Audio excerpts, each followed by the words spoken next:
So hello my dear friends, Assalamu alaikum, namaste, sat sri akal. This is Kashish and you watching Kashish Study. So last class में हमने mechanical properties of solids की part 1 देखा था, जिसमें हमने उसका basic पढ़ा था, स्ट्रेस क्या होता है, स्ट्रेन क्या होता है, ये सारी डिटेल्स हमने पढ़ी थी. एंड अब हम उसका पार्ट 2 करने वाले हैं. सो मैकेनिकल प्रॉपर्टीज ऑफ सॉलिड्स. आज हम इसका पार्ट 2 करेंगे. सो पार्ट 2 में हम लोग इसमें हुक्स लॉ पढ़ेंगे, स्ट्रेस स्ट्रेन रिलेशनशिप पढ़ेंगे, यंग्स मॉडुलस, वर्क मॉडुलस, ये सब कुछ आज हम चैप्टर फिनिश करेंगे आज इस पार्ट 2 में. एंड ये इस चैप्टर का लास्ट पार्ट होगा. सो आपने अगर अभी तक वीडियो को लाइक एंड सब्सक्राइब नहीं किया है, so please to like and subscribe my channel and also press the bell icon. So अब हम लेक्चर स्टार्ट करते हैं. Let's get started. So mechanical properties of solids में अब हमें पढ़ना है Hooke's law. What is Hooke's law? Hooke's एक साइंटिस्ट का नाम है. हुक्स लॉ जिन्होंने ये लॉ दिया था. सो हुक्स लॉ में है stress under elastic limit. Under elastic limit stress is directly proportional to strain. Hooke's law में है under elastic limit stress is directly proportional to strain. Elastic limit क्या होती है? Elastic limit means maximum elastic limit, maximum elasticity जो होती है, that is called elastic limit. मतलब किसी सपोज एक रबड़ है तो उसका एक उस रबड़ का जितना इलास्टिसिटी मैक्सिमम होगी, जितनी वो स्ट्रेच हो सकती है, that point is called it's elastic limit. So under elastic limit stress is directly proportional to strain. And इसको आप लिख सकते हैं स्ट्रेस इज इक्वल्स टू, ये प्रोपोर्शनैलिटी का साइन हटेगा तो एक कांस्टेंट आएगा, is equals to, and that constant is known as E, denoted by E, into strain. So ये तो हो गया लॉ. हुक्स लॉ क्या होता है? Hooke's law under elastic limit stress is directly proportional to strain and stress is equals to, proportionality का sign घटा, एक कांस्टेंट आया, E into strain. E into strain. here what is E here? Here E is proportionality constant. Proportionality constant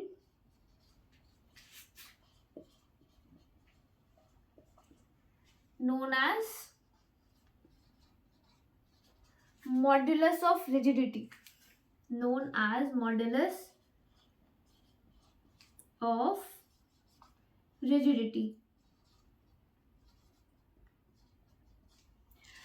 So here E is proportionality constant. Proportionality का sign घटेगा तो एक constant आता है. सो proportionality का साइन घटाने पे हमने यहाँ पे E लाया. E is a constant. E is proportionality constant known as modulus of rigidity. इसे हम modulus of rigidity कहते हैं एंड ये E है. सो हुक्स लॉ में सिर्फ इतना ही है, stress is directly proportional to strain under elastic limit. So इसका जो ग्राफ बनता है स्ट्रेस अपॉन स्ट्रेन का, स्ट्रेस एंड स्ट्रेन का जो ग्राफ बनता है वो ऐसा बनता है. मीन्स इसमें क्या था, स्ट्रेस बढ़ेगा तो स्ट्रेन भी, जितना स्ट्रेस इंक्रीज होगा उतना ही स्ट्रेन इंक्रीज होगा.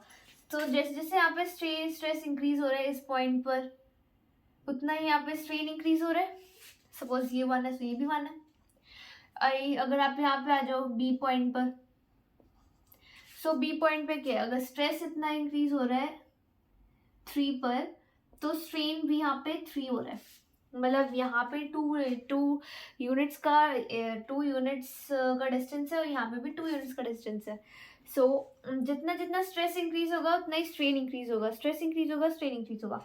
So stress is directly proportional to strain. जितना यहाँ पे इंक्रीज स्ट्रेस में होगा उतना ही इंक्रीज स्ट्रेन में होगा.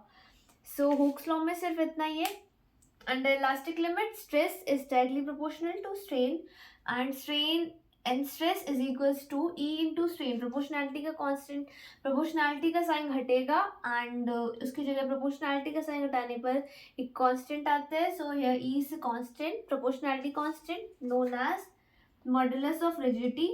एंड सो ये हो गया stress is equals to E into strain, और you can say E is equals to stress upon strain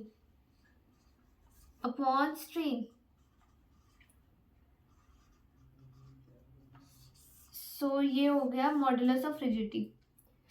modulus of rigidity को आप लोग लिख सकते हैं स्ट्रेस अपॉन स्ट्रेन। अभी हम इसके टाइप्स पढ़ेंगे। सो हुक्स लॉ में सिर्फ इतना ही है। आई होप आप लोगों को ये समझ आ गया हो। अगर आपने वीडियो को अभी तक लाइक नहीं किया है सो प्लीज़ मेरी वीडियो को लाइक कर दीजिए एंड सब्सक्राइब कर दीजिए। Under elastic limit, stress is directly proportional to strain. Stress is equals to E into strain. Here, E is proportionality constant known as modulus of rigidity, and you can write as E is equals to stress upon strain. Here, E is modulus of rigidity or shearing strain. So, I hope आपको समझ आ गया. You can note it now.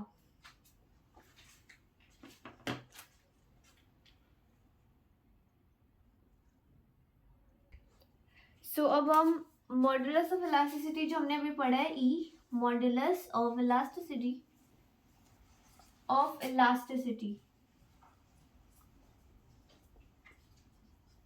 Modulus of elasticity जो shear E is equals to निकाला हमने, E is equals to stress upon strain, जिसे हम E से represent करते हैं। मॉडुलस ऑफ इलास्टिसिटी, इसके टाइप्स हैं। कौन कौन से टाइप्स है? इसका फर्स्ट टाइप है Young's modulus. Young's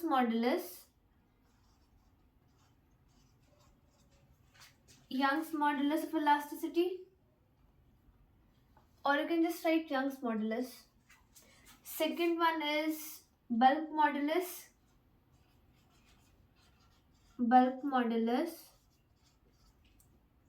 and the last one is shear modulus or modulus of rigidity. Shear modulus or modulus of rigidity.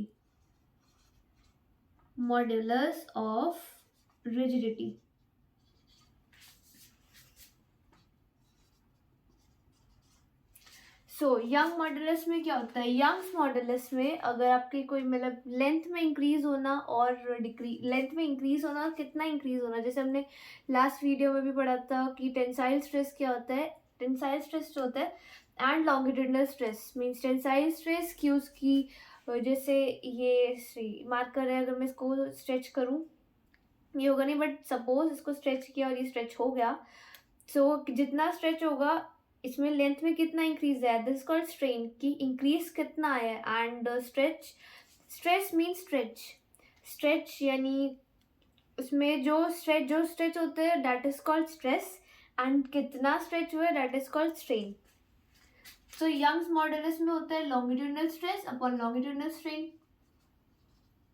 Longitudinal stress upon longitudinal strain, longitudinal strain. So longitudinal stress यानी जो आपने tensile stress पढ़ा था हमने last video में। Tensile stress का formula क्या होता है? फोर्स पर यूनिट एरिया। स्ट्रेस का same formula, tensile stress force पर unit area upon longitudinal strain हमने पढ़ा था लास्ट वीडियो में। स्ट्रेन और change in dimension upon original dimension. So longitudinal stress means length में इंक्रीज हो रहा है। लॉन्गिट्यूडिनल वर्ड्स में लेंथ का पता चल रहा है कि longitudinal length. So longitudinal strain means longitudinal strain यानी लेंथ में कितना इंक्रीज हो रहा है, यानी strain change in dimension upon original dimension. Change कितना हुआ? Delta L. ओरिजिनल क्या था? एल। चेंज हुआ है डेल्टा एल एंड ओरिजिनल था एल। सो इसको आप अगर सॉल्व करेंगे then it turns out to be force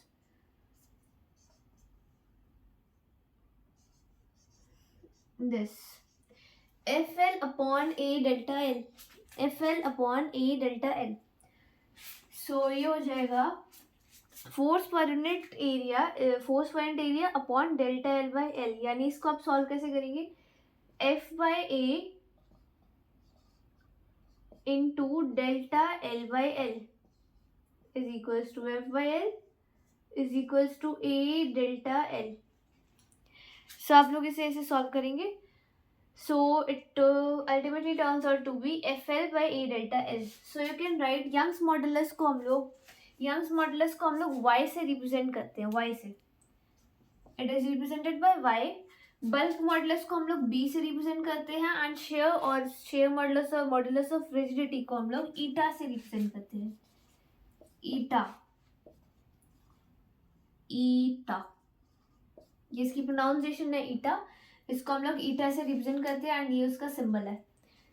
it's like H, you can say H.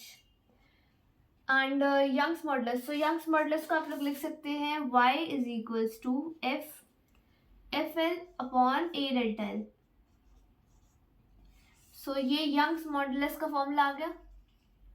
Now bulk modulus, bulk means weight.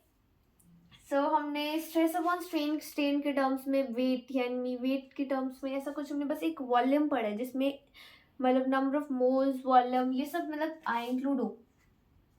So bulk means हम आगे चल रहे हैं, इट्स वॉल्यूम. सो ये हो जाएगा volumetric stress upon volumetric strain. Volumetric stress upon volumetric strain.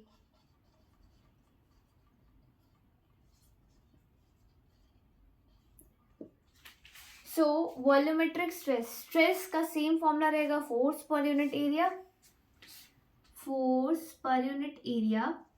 Upon volumetric strain, यानी उसमें एक लेंथ में जो चेंज आया वो कितना चेंज आया, यानी डेल्टा वी.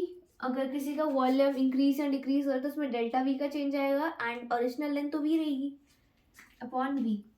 सो ये हो जाएगा F V upon A delta V. And इसमें एक चीज़ और होती है कि बल्क मॉडुलस में जब आपको उसका कंप्रेस करेंगे तो उसका वेट, जो उसका वॉल्यूम होता है वो डिक्रीज हो जाएगा. जैसे मैं भी आपको यहाँ पे दिखाती हूँ. ये सपोज इसका यहाँ पे लिख रही हूँ मैं बल्क मॉडुलस का. ये इसका ओरिजिनल वॉल्यूम था v इसका ओरिजिनल वॉल्यूम है. इसको आपने कंप्रेस किया, जैसे हमने वो इसको आपने कंप्रेस किया, जैसे हमने पास्कल्स लॉ पढ़ा था ना कि हर डायरेक्शन पास्कल्स लॉ होता है जिसमें हर डायरेक्शन में equal gases exert equal pressure in all directions में इक्वल प्रेशर एक्सर्ट करती हैं गैसेस. सो अगर यहाँ पे सपोज कोई गैस है या वॉल्यूम है, कुछ भी है यहाँ पे, तो फिर इक्वल प्रेशर करेगी on the walls of the container जिसमें वो पुट होंगी, उसके वो कंटेनर की वॉल्स पर इक्वल प्रेशर एक्सर्ट करेंगी. सो इसका प्रेशर, जब प्रेशर इंक्रीज होगा तो इसका वॉल्यूम जो है वो डिक्रीज होगा. सो वॉल्यूम डिक्रीज होके सपोज इतना हो गया. सो ये तो डेल्टा वी है. अब डेल्टा वी है बट इसका वॉल्यूम जो है पहले के अकॉर्डिंग कम हो गया, पहले के अकॉर्डिंग डिक्रीज हो गया. पहले ज़्यादा था अब कम हो गया. सो ये माइनस में होगा बिकॉज बढ़ा नहीं है, यहाँ पे वॉल्यूम डिक्रीज हुआ है. सो वॉल्यूम माइनस में होगा. सो ये माइनस में है, मीन्स ये माइनस में आ गया आंसर. अब ये आंसर माइनस में आया. सो बल्क मॉडुलस का फॉर्मूला क्या बना? Bulk modulus is equals to F. इसको आप फर्दर सॉल्व कर सकते हैं, जिसे force upon area upon delta V by V आया था यहाँ पे. सो फोर्स अपॉन एरिया को आप लोग पी प्रेशर हमने लास्ट वीडियो में पढ़ा भी था कि स्ट्रेस एंड प्रेशर दोनों की सेम यूनिट्स होती है, सेम डायमेंशनल फॉर्मूला होता है, ऐसा यूनिट सब कुछ सेम होता है. So force upon area is pressure. So you can also write it as P upon delta V by V. So यहाँ पे ये हो जाता P एफ बाई वी और P V by delta V, और ये माइनस का है. सो इसके दो फॉर्मूले होंगे, मैं यहाँ पे दोनों ही लिख देती हूँ. एक तो होगा minus F V by delta V A delta V and minus P V upon delta V. So bulk modulus का ये दो फॉर्मूले, दोनों आपको याद रखनी है, इंपॉर्टेंट फॉर्मूलेज है. एक फर्स्ट आपको यहाँ पे force upon area is pressure is force upon area. So force upon area upon delta V by V volumetric strain, उसकी वॉल्यूम में कितना चेंज आया है. So minus F by A upon delta V by V. इसको further solve करेंगे then it comes out to V minus F V upon A delta V. Minus F V upon A delta V. So ये हम यहाँ पे इसको, एक तो ये फॉर्मूला आ गया. सेकंड फॉर्मूला हम क्या बना सकते थे, force upon area. Force upon area is pressure. So pressure यहाँ पे हम लोग कर सकते हैं pressure P V upon delta we. P V minus का साइन आएगा यहाँ पे, माइनस का साइन आएगा बिकॉज वॉल्यूम जो है, वॉल्यूम इसका डिक्रीज हो रहा है, इंक्रीज नहीं हो रहा, डिक्रीज हो रहा है. वॉल्यूम इसका डिक्रीज हो रहा है. अब किसी चीज़ का वॉल्यूम अगर डिक्रीज होगा, पहले के अकॉर्डिंग पहले ये था बट अब डिक्रीज होकर इसका कम हो गया, तो जब डिक्रीज होगा तो माइनस का साइन लगेगा, इंक्रीज नहीं हुआ क्योंकि उसका साइज पहले से कम हो गया, तो डिक्रीज हो गया माइनस का. सो ये फिर बल्क मॉडुलस के ये दो फॉर्मूलेज आपके पास आ गए. Now the last one is share modulus और मॉडुलस ऑफ रिजिडिटी. सो इसको हम लोग ये मैं आपको पहले बता चुकी हूँ, ईटा से रिप्रेजेंट करते हैं. ईटा इसको आप एच की तरह या फिर एन की, जैसे आप लोग एन ऐसे बनाते हैं ना, तो बस इसकी ये जो लाइन है इसको थोड़ा लंबा कर दीजिए. And this is eta. ये आपका ईटा का फॉर्मूला बन जाएगा, ईटा का सिंबल बन जाएगा एक्चुअली. सो शेयर मॉडुलस और मॉडुलस ऑफ रिजिडिटी होता है. तो ये होता है इसको हम लोग ईटा से रिप्रेजेंट करते हैं. ईटा मैं इसी के आगे बताती हूँ. So this is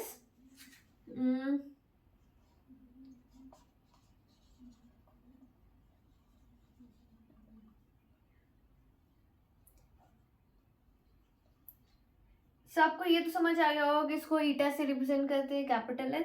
and shear modulus and modulus of rigidity का फॉर्मूला क्या होता है, इसका फॉर्मूला होता है, इसमें जैसे हम लोगों ने लास्ट वीडियो में टेंसाइल स्ट्रेस के टाइप्स पढ़े थे. Tensile stress, compressional stress and sharing stress, ये सब हमने पढ़ा था कल. सो यहाँ पे आपने टेंसाइल स्ट्रेस का यूज़ कर लिया, वॉल्यूमेट्रिक स्ट्रेस का यूज़ कर लिया. अब क्या बचे यहाँ पे, एक शेयरिंग स्ट्रेस बचे. सो शेयरिंग स्ट्रेस, सो यहाँ पे इसका फॉर्मूला बन जाएगा, यहाँ पे देखिए शेयर वर्ड भी आया हुआ है. सो यहाँ इसका फॉर्मूला बनेगा sharing stress upon shearing strain.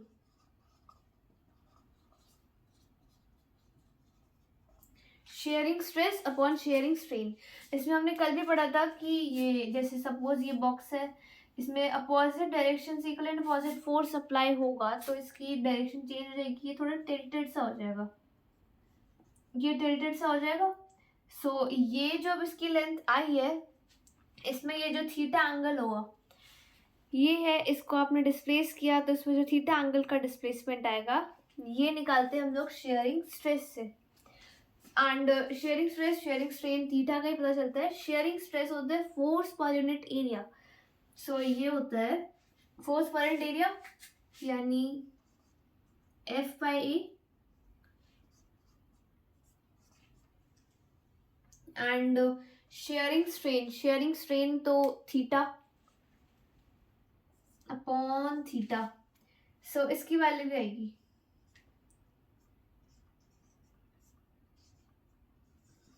F by A theta, simple सी value. So shearing stress means कितना चेंज हुआ, थीटा चेंज हुआ कि फोर्स पर यूनिट एरिया. शेयरिंग स्ट्रेन कितने एंगल का डिस्प्लेसमेंट हुआ, थीटा एंगल डिस्प्लेस हुआ. सो ये हो जाएगा फोर्स पर यूनिट एरिया अपॉन थीटा यानी F by A into theta. So ये शेयर मॉडुलस और मॉडुलस ऑफ रिजिडिटी का फॉर्मूला आ गया यहाँ पे. तो ईटा से रिप्रेजेंट करेंगे इसे, eta is F by A theta, ये इसका फॉर्मूला हो जाएगा, theta is F by A theta. So यहाँ पे हमने क्या क्या पढ़ा अभी, मॉडुलस ऑफ इलास्टिसिटी जो कि हमने निकाला था, यहाँ पे मेरे को भी लिखी थी, E is equals to stress upon strain से. और यही रीज़न है कि हम लोग यंग्स मॉडुलस, बल्क मॉडुलस इन सबको करने से पहले यहाँ पे पहले ऊपर स्ट्रेस, न्यूमरेटर में स्ट्रेस एंड डिनोमिनेटर में स्ट्रेन क्यों ले रहे हैं, बिकॉज ई का फॉर्मूला जो हमने मॉडुलस ऑफ इलास्टिसिटी का फॉर्मूला निकाला था, बेसिक फॉर्मूला, उसमें ऊपर न्यूमरेटर में स्ट्रेस है देन स्ट्रेन है, stress upon strain. So modulus of elasticity के types, there are three types of modulus of elasticity. First one is Young's modulus. Young's modulus means length में कितना increase decrease हो रहा है उसकी वैल्यू निकालना, पर्टिकुलर वैल्यू. सो longitudinal stress में होता है tensile stress. It is actually tensile stress. Longitudinal word length से रिलेटेड है. लेंथ से रिलेटेड कौन सा स्ट्रेस होता है? स्ट्रेस होता है एक, बस ओनली वन, टेंसाइल स्ट्रेस. सो टेंसाइल स्ट्रेस में ये होगा फिर F/A फोर्स पर area. And longitudinal strain is change in dimension upon original dimension. So longitudinal strain हो गया delta L/L. So it ultimately turns out to be F/A into delta L/L. So ये हो गया FL upon A delta L. So हमें finally Young's modulus का एक formula मिला, Y is equals to FL by A delta L. Now bulk modulus. Bulk means weight. इसका मतलब weight और you can say volume. Volume weight approximately almost same है. So bulk modulus, bulk means volume. Volume में volumetric strain, volumetric word ही volume से related है. So volumetric stress upon volumetric strain. Volumetric stress में क्या होता है? उसमें फोर्स पर एरिया. स्ट्रेस का तो एक ही फॉर्मूला, फोर्स पर एरिया. सो वॉल्यूमेट्रिक स्ट्रेस मीन्स फोर्स पर एरिया एंड वॉल्यूमेट्रिक स्ट्रेन यानी delta V by V. So ये हो गया P V upon delta we, because force पर एरिया को हम लोग प्रेशर भी बोलते हैं. तो ये P V by delta V. और अगर हम इसको प्रेशर ना यूज करते, एफ बाई से करते, so F A into delta upon delta V by V. So ये हो जाता F V upon A delta V. And इसमें माइनस का साइन गया है बिकॉज वॉल्यूम जो है यहाँ पे हमने दिखाया कि वॉल्यूम जो है इसका डिक्रीज हुआ है. ओरिजिनल वॉल्यूम ये था बट लास्ट में इसका वॉल्यूम ये हुआ. ओरिजिनल ये लास्ट में कम हो गया वॉल्यूम, उसका पार्ट कम हो गया. अब किसी का भी पार्ट अगर कम होगा, वॉल्यूम डिक्रीज होगा, तो उसमें माइनस का साइन आएगा. दैट्स वाई माइनस का है. एंड बल्क मॉडुलस का सो फाइनली हमें टू फॉर्मूलाज मिले थे. First one is minus F V upon A delta V and second one is minus P V upon delta V. Now shear modulus और modulus of rigidity, इसको हम लोग ईटा से represent करते हैं. एंड इसका फॉर्मूला क्या होता है? Shearing strain upon shearing strain, shearing stress upon shearing strain. So ये क्या होता है? इसमें हम लोग शेयरिंग स्ट्रेस यानी कितने एंगल डिस्प्लेसमेंट हुए ये सब निकालते हैं. सो शेयरिंग स्ट्रेस यानी फोर्स पॉइंट एरिया. स्ट्रेस में तो हमने फोर्स पॉइंट एरिया ही लिया हर जगह. सो shearing stress upon theta, theta angle displace हुआ है. सो यहाँ पे थीटा एंगल डिस्प्लेस हुआ है तो फिर बस थीटा है. अब यहाँ पे इसका फाइनली फॉर्मूला क्या बना? F upon A theta, F upon A theta. So ये ईटा का फाइनली फॉर्मूला आ गया. शेयरिंग मॉडुलस, शेयर मॉडुलस और modulus of rigidity angle displacement show करेगा कि उसमें उसकी एंगल में कितना डिस्प्लेसमेंट आया है. ये जो थीटा वैल्यू, इस थीटा वैल्यू का हम पता लगाते हैं इसमें. सो shearing stress upon shearing strain, force point area upon shearing strain, displacement कितना हुआ? थीटा एंगल डिस्प्लेस हुआ है. तो ये हो जाएगा F upon A theta. So eta finally comes out to be F upon A theta. So I hope आपको ये समझ आ गया हो. अगर आपने वीडियो को अभी तक लाइक एंड सब्सक्राइब नहीं किया सो प्लीज़ वीडियो को लाइक एंड सब्सक्राइब कर दें. एंड आपको आई होप समझ आ गया हो सब कुछ. So you can note it now.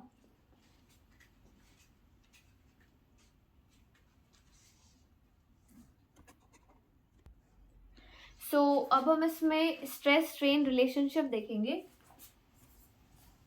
Stress strain relationship,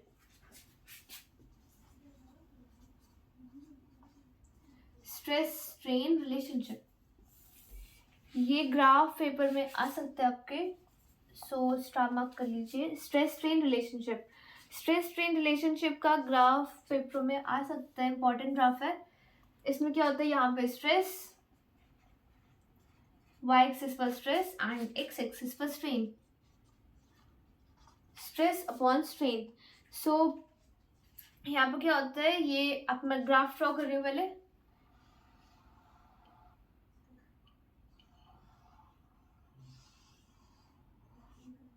इसका ग्राफ कुछ ऐसा होता है.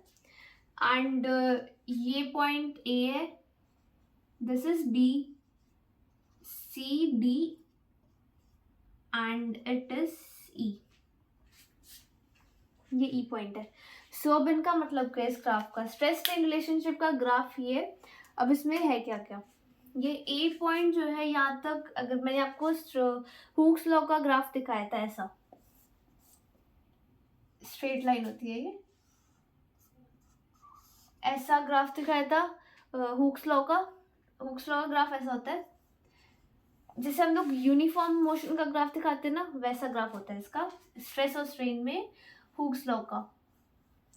सो ये हुक्स लॉ का ग्राफ, अब अगर आप ए पॉइंट तक देखिए ओ है, एंड ओ ए यहाँ तक, अगर आप ए पॉइंट तक देखें सिर्फ ओ ए, तो इतना पार्ट ओ ए, तो यहाँ तक ऐसा लग रहा है कि ये हुक्स लॉ फॉलो कर रहा है, यूनिफॉर्म मोशन का ग्राफ जैसा होता है वैसे ये है। सो ओ ए तक जो है हुक्स लॉ फॉलो होगा, यानी stress is directly proportional to strain till O A point तक stress is directly proportional to strain, means ये इसकी प्रोपोर्शनैलिटी शो कर रहा है। सो ये प्रोपोर्शनल लिमिट है। सो ए पॉइंट इज, मैं यहीं पे लिख देती हूँ, चलो A point, here A point is proportional limit, proportional limit.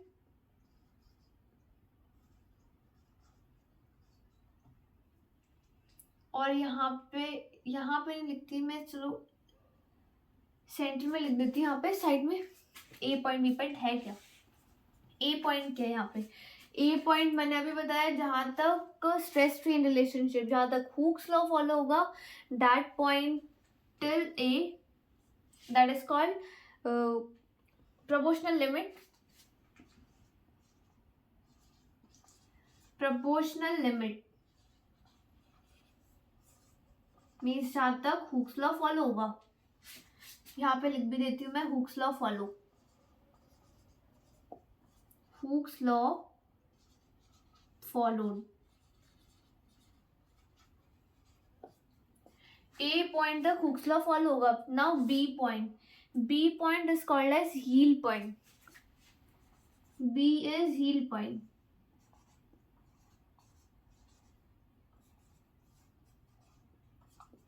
सो इसे हम हील पॉइंट कहते हैं बिकॉज यहाँ तक it can show its elasticity. यहाँ बी पॉइंट, ए पॉइंट तक जैसे हुक्स लॉ फॉलो होगा, स्ट्रेस इंक्रीज होगा, जितना स्ट्रेस इंक्रीज होगा उतना ही स्ट्रेन इंक्रीज होगा। सो यहाँ तक बी पॉइंट तक इसकी जो अपनी इलास्टिसिटी शो कर सकता है, it can show its elasticity till B point. B point is yield point means elasticity जितनी शो कर सकते हैं ना, वो बी पॉइंट तक कर देगा, बी पॉइंट तक इसकी इलास्टिसिटी शो हो जाएगी। नाउ सी पॉइंट एक ऐसा पॉइंट आएगा, सी पॉइंट जहाँ तक ये जो सी पॉइंट को हम लोग कहते हैं परमानेंट सेट, मतलब सपोज ये एक वायर है, ये एक वायर है, इसको हमने एक मतलब इस पर स्ट्रेस अप्लाई किया, तो एक पॉइंट ऐसा हो, इस एक पॉइंट ऐसा होगा जहाँ तक स्ट्रेस स्ट्रेन रिलेशनशिप यानी हुक्स लॉ फॉलो होगा कि स्ट्रेस हम इंक्रीज कर रहे हैं तो स्ट्रेन भी इंक्रीज हो रहा है। सो एट लास्ट इसमें एक पॉइंट ऐसा आएगा जहाँ पर इसकी इलास्टिसिटी, मतलब it can show its elasticity. Now B point के बाद एक पॉइंट ऐसा आएगा जब, मतलब कि सपोज एक रबर बैंड है, तो उसमें एक पॉइंट ऐसा आएगा जब उसमें कर्व्स पड़ने शुरू हो जाएंगे वायर में या रबर बैंड में।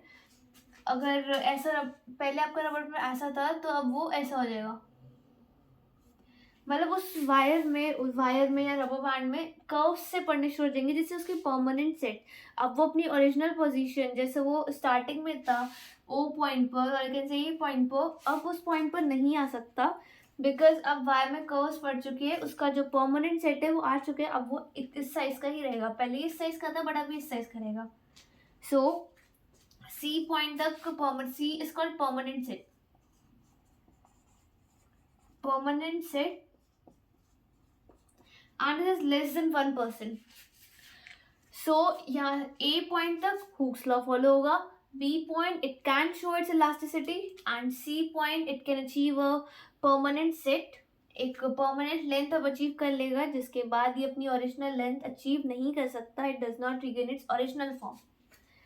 नाउ डी पॉइंट होता है, जैसे D point is called as ultimate stress, ultimate stress,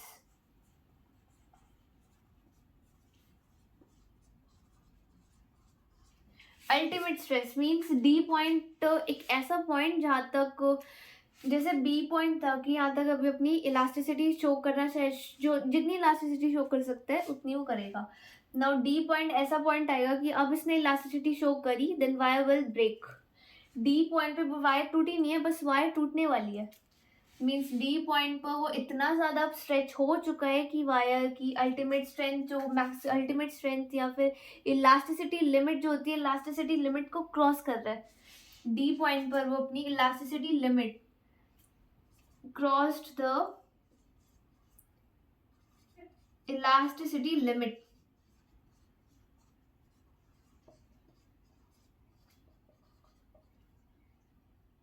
elasticity limit, D point पर वो अपनी इलास्टिसिटी लिमिट्स को क्रॉस कर रहा है. ए पॉइंट तक हुक्स लॉ फॉलो होगा. B point it can show its elasticity. C point wire में परमानेंट सेट आ जाएगा, परमानेंटली उसकी लेंथ इंक्रीज हो जाएगी. डी पॉइंट उसमें अल्टीमेट स्ट्रेस आ जाएगा, मीन्स अब वायर बस टूटने वाली है, मतलब इलास्टिसिटी लिमिट अपनी वो क्रॉस कर रहा है. D E point is called as fractured point. अब यू कैन सी ई के बाद यहाँ पे कोई ग्राफ नहीं बना. E is fractured point. Fractured name से ही पता चल रहा है, फ्रैक्चर्ड मीन्स कुछ टूट गया. सो यहाँ पे wire will break, wire is break. So यहाँ पे वायर ई पॉइंट पर वायर टूट चुकी है. So A point Hooke's law follow होगा. ओ ए जो रीजन है यहाँ तक हुक्स लॉ फॉलो होगा. बी पॉइंट तक वो अपनी इलास्टिसिटी शो कर रहे कि कितना ज़्यादा इलास्टिक है. सी पॉइंट परमानेंट सेट आ गए वायर में. अब हमने उसको इतना स्ट्रेच कर दिया है कि अगर आप रबर बैंड में ट्राई करें तो उसमें ये सारी प्रॉपर्टी शो होगी. उसमें ऐसा पॉइंट होगा जहाँ तक हुक्स लॉ फॉलो होगा, जहाँ तक वो स्ट्रेचेबल होगा. बी पॉइंट ऐसा आएगा जितना हम लोग स्ट्रेच करे जा रहे हैं तो फिर वो स्ट्रेच हो रहा है, अपनी ओरिजिनल पोजीशन में आ सकता है, इलास्टिक लिमिट शो करेगा. रिमेंबर इलास्टिसिटी में हमने बताया था इलास्टिसिटी मीन्स वो अपनी परमानेंट अपनी ओरिजिनल पोजीशन में वापस आ सकता है डिफॉर्मिंग फोर्स रिमूव करने के बाद. सो बी पॉइंट में अगर हमारे पास रबर बैंड है, इलास्टिसिटी शो हो रही है. सी पॉइंट हमने उसको अब इतना स्ट्रेच कर दिया है कि उसमें अब परमानेंट लेंथ इंक्रीज हो रही है. कर्व्स पड़ने शुरू हो गए, ये जो कर्व्स थे ये पड़ने शुरू हो गए उसमें. सो ये कर्व्स पड़ने शुरू हो गए, मीन्स उसका परमानेंट सेट आ चुका है. नाउ डी पॉइंट यानी अल्टीमेट स्ट्रेस मीन्स वायर बस अब थोड़ा सा टाइम है, वायर बस अब टूटने वाली है. And D point like you can also say that it is ventilator होता है ना, so it's just like ventilator. मतलब डी पॉइंट ऐसा पॉइंट आ चुका है जहाँ पे वायर बस टूटने वाली है. इसके बाद मतलब बस कभी भी वायर टूट जाएगी, लेकिन वायर टूट जाएगी. अगर हम वो मतलब ऐसा पॉइंट आ गया कि बिना स्ट्रेस अप्लाई करे, लेकिन स्ट्रेस होता जा रहा है, हमने उसको इतना स्ट्रेस कर दिया कि वो मतलब कंटिन्यूसली स्ट्रेस हो रहा है. सो उसमें स्ट्रेचेस आ रहे हैं. सो वेंटिलेटर मीन्स कभी भी फ्रैक्चर्ड पॉइंट आने वाला है, कभी भी आ जाएगा. ना वो इतना स्ट्रेस हो गया कि एट ई पॉइंट उसका फ्रैक्चर्ड पॉइंट आ गया, wire will finally break. So E point पर वायर फाइनली टूट चुकी है. इस वजह से इसके आगे कोई ग्राफ नहीं बना, अदरवाइज आगे ग्राफ कंटिन्यू होता अगर वायर होती, बट यहाँ पे वायर टूट चुकी है. मीन्स यहाँ मैं यहाँ पे दिखाऊँ, सपोज ये एक रॉड है इस एल लेंथ की, इसमें हमने पहले इंक्रीज किया, डेल्टा एल इंक्रीज लेंथ हुई इसकी. बी पॉइंट तक इलास्टिसिटी शो हो रही है. Now C point permanent set means अब इसको हमने इतना स्ट्रेच कर दिया है कि इतना स्ट्रेच कर लिया हमने, सपोज इतना स्ट्रेच करा इससे, तो अब ये ऐसे पॉइंट पर आ गए जिसमें इसमें अब ये वापस पीछे नहीं जा रही, अपनी ओरिजिनल पोजीशन पे पहुंच नहीं पा रही, मतलब इलास्टिसिटी को क्रॉस कर चुकी है. सो अब इसमें एक पॉइंट ऐसा आएगा जहाँ तक ये, जैसे मैंने एग्जांपल दिया ना, लाइक वेंटिलेटर से आप लोग याद रखिए कि डी पॉइंट ऐसा पॉइंट जहाँ पे वायर बस टूटने वाली है, सेम एज वेंटिलेटर. सो ये डी पॉइंट पर आ गया एंड ई पॉइंट ये फाइनली ब्रेक हो गई, यहाँ तक आया, but at the end it will break.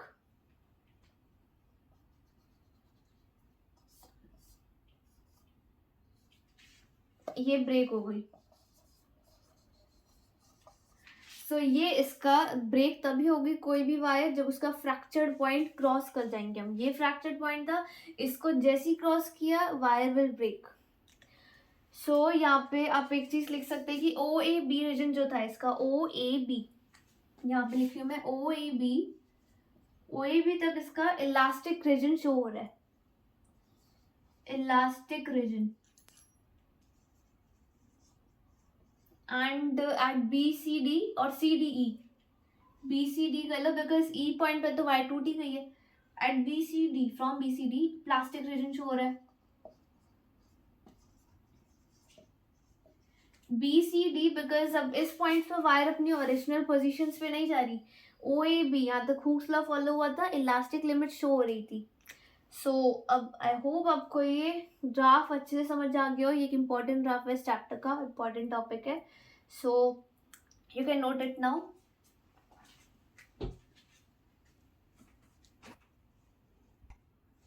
सो अब हम इस चैप्टर का में कुछ बेसिक टर्म्स पढ़ रहे हैं। चैप्टर की एंड होगा बस अब। Elastomers, what is elastomers? Elastomers वो होते हैं, वो सब्सटेंसेस जो हुक्स लॉ फॉलो नहीं करते। Hooke's law not obeyed, Hooke's law not obeyed, Hooke's law को फॉलो नहीं करते। कैसे नहीं करते? हुक्स लॉ में क्या था? Stress is directly proportional to strain, means जितना स्ट्रेस इंक्रीज होगा उतना ही स्ट्रेन इंक्रीज होगा। बट इसका ग्राफ कैसा बनता है? जैसे ये स्ट्रेस और स्ट्रेन है, स्ट्रेस स्ट्रेन, सो इसका ग्राफ बनेगा ऐसा। अगर स्ट्रेस और स्ट्रेन हुक्स लॉ वाला ग्राफ बनता तो वो ना ऐसा बनता, थोड़ा स्ट्रेट ऐसा। बट इसका ग्राफ ऐसा बने, कर्व बने, तो हुक्स लॉ यहाँ पे बिल्कुल भी फॉलो नहीं हो रहा बिकॉज हुक्स लॉ से एकदम डिफरेंट ग्राफ क्या है इसका। सो यहाँ पे ये हुक्स लॉ फॉलो नहीं होता। सो ऐसे सब्सटेंसेस जो हुक्स लॉ फॉलो नहीं करते एंड ऐसा ग्राफ बनता है जिनका, that is called elastomers. And इनका इलास्टोमर्स यही होती है and it has very small plastic range, plastic range इसकी बहुत कम होती है। नाउ इलास्टोमर्स के बाद brittle, brittle substances. And elastomers के एग्जांपल में आप रबर ले सकते हैं, एग्जांपल रबर, एग्जांपल है इसका। नाउ ब्रिटल, ब्रिटल मेंबर्स कौन, ब्रिटल सब्सटेंसेस कौन से होते हैं?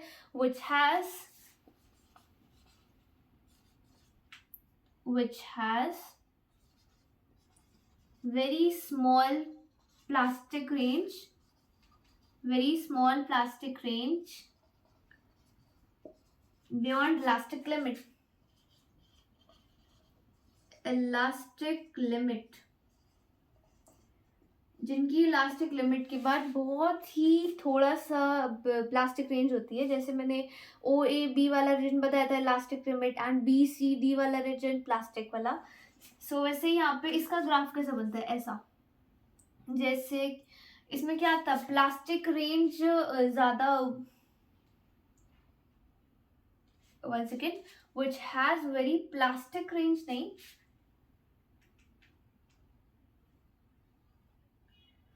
which has very less plastic range, less plastic range beyond elastic limit, means elastic limit उसकी ज़्यादा होती है and plastic limit come. Elastic limit के बाद प्लास्टिक रेंज इसकी बहुत कम होती है ब्रिटल मेंबर्स की, मीन्स ऐसा ग्राफ गया देन ऐसा, बस यहीं पे इसका फ्रैक्चर पॉइंट आ गया। तो जैसे हमने नॉर्मल मेंबर्स के क्या पढ़े थे, प्लास्टिक रेंज एंड मतलब इतनी सारे पॉइंट्स आते हैं उसमें, प्रोपोर्शनल लिमिट होता है, कर्व आ जाते हैं, finally ultimate stress, fracture point. इसमें इतने पॉइंट्स नहीं होते, इसमें पॉइंट्स होते हैं बट थोड़े थोड़े डिस्टेंस पर होते हैं। एंड इसका इलास्टिक लिमिट जैसा आपने देखा था वो ग्राफ कितना बड़ा बना था, एंड इसका ग्राफ बस यहीं पे इसका फ्रैक्चर पॉइंट आ गया। सो यू कैन सी ये स्ट्रेस, ये strain,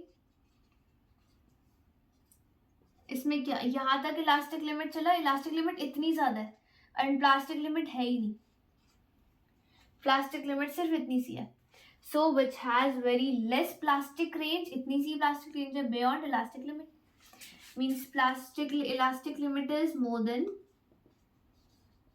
elastic limit is greater than or more than plastic limit, plastic range or plastic limit, plastic range. और इसका एग्जांपल क्या होगा, जैसे ब्रिटल सब्सटेंस से चौक, चौक होता है, चौक को हम लोग तोड़ते हैं वो जल्दी टूट जाए, ऐसा नहीं कि स्ट्रेच हो रहा है, चौक कभी भी स्ट्रेच नहीं होता, वो डायरेक्ट टूट जाता है बिकॉज उसकी प्लास्टिक रेंज होती है वो बहुत कम होती है, इलास्टिक लिमिट होती है, प्लास्टिक बहुत कम, तोड़ोगे तो फटाफट टूट जाएगा. नाउ ब्रिटल मेंबर्स की बात, ductile, ductile ductile brittle members के जस्ट अपोजिट होते हैं. इसमें which has very large elastic which has very large plastic limit beyond elastic range, which has large plastic range beyond elastic limit.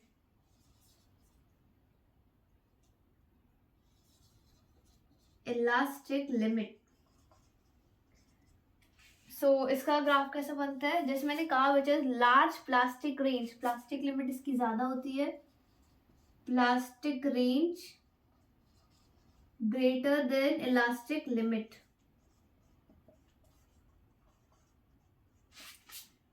अब जैसे इसका graph कैसे बनेगा, अगर आप खुद से भी बनाना चाहें, स्ट्रेस स्ट्रेन, प्लास्टिक रेंज को ज़्यादा रखनी है एंड इलास्टिक लिमिट थोड़ी कम, यहाँ से elastic limit and plastic limit आप लोग ऐसे कह सकते हैं, यहाँ तक इसका वो शो हुआ elastic limit and plastic limit तो ऐसी ही खत्म ही नहीं हो रही. सो ऐसे डक्टाइल मेंबर्स जो होते हैं वो डक्टाइल होते हैं बिकॉज उनकी प्लास्टिक रेंज बहुत ज़्यादा होती है. इनके एग्जाम्पल्स, मेटल वायर, जैसे आप लोगों ने 9th में या 10th में पढ़ा होगा कि डक्टाइल और मेलिएबल्स मेम्ब्रेन, जो डक्टाइल और मेलिएबल मेटल्स, डक्टाइल जिनको हम they can be thin, they can be drawn into thin wires, wires में कैसे इनको बना सकते हैं because they are very stretchable नहीं बट इनकी प्लास्टिक रेंज बहुत ज़्यादा होती है, प्लास्टिक रेंज ज़्यादा होती है मीन्स उन्हें स्ट्रेच करेंगी तो वो जल्दी टूटेगी नहीं. So they can be drawn into thin wires, पतली से पतली वायर बन सकती है इससे, इसलिए मेटल को यूज करते हैं. ब्रिटल मेंबर्स जैसे चौक, बिकॉज इसकी प्लास्टिक रेंज बहुत कम होती है. Elastomers rubber. So I hope आपको ये सब समझ आ गया हो. एंड इसमें अब ऐसा इस चैप्टर में कुछ भी नहीं है पढ़ने वाला, यहाँ पर चैप्टर एंड हो गया है. सो आई होप आपको सारा समझ आ गया. अगर आपने अभी तक वीडियो लाइक एंड सब्सक्राइब नहीं की सो प्लीज सब्सक्राइब कर दे. एंड आप इसको नोट करना चाहे तो नोट कर सकते हैं. नाउ यहाँ पर मैं वीडियो को एंड कर रही हूँ. सो अगर आपको अभी तक अगर आपने अभी तक वीडियो को लाइक एंड सब्सक्राइब नहीं किया है so please to like and subscribe my channel and press the bell icon so that आपको मेरी और आने वाली वीडियोस का लिंक मिल जाए, वीडियोस का नोटिफिकेशन मिल जाए. So see you in the next video.